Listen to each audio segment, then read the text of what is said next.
Welcome back to my channel, and finally here you go. We are making kombucha. Make sure you use a glass container to brew to steep your tea, okay?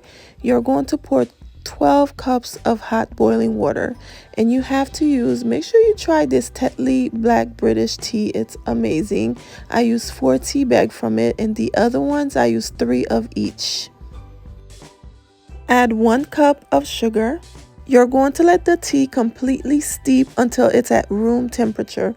Me personally, I just left it overnight, and I did this the night before, and you'll see from the footage.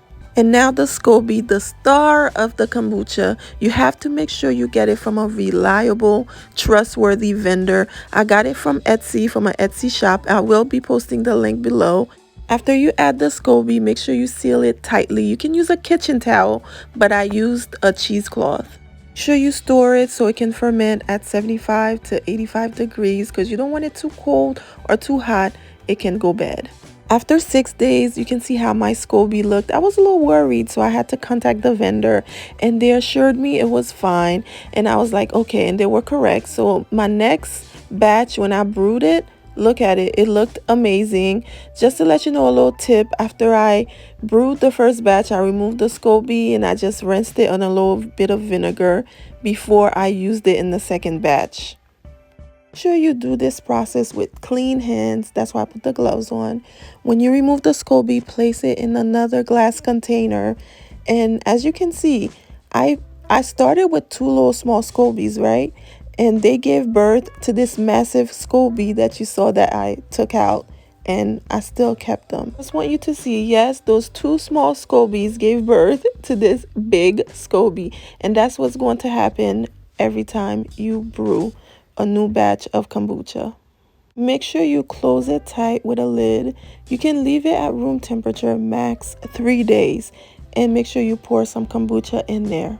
That's how you start a new batch, because you need already fermented kombucha. Make sure you just store it away. Now we're checking pH level. It should be between 2.5 and 3.5. CDC recommend that you only drink 4 ounces of homemade kombucha daily, but I drink about 8 ounces. From the result, you can see it's about 2.5 because I was trying to figure it out, but we'll go for 2.5. Fruits were added in the bottle for flavoring, to give it some flavor. There were some with turmeric, ginger, or apples with, what else? Strawberries, blueberries, whatever you like. I basically just use a cup, and there's a funnel that comes with the bottles. I will be posting the links below, and that's it. Don't forget to refrigerate your kombucha. They can last 6 to 8 months in the refrigerator. If you have any suggestions or comments, please leave them below. If you make this, please, I really want to know how it turns out. And don't forget to watch my other videos.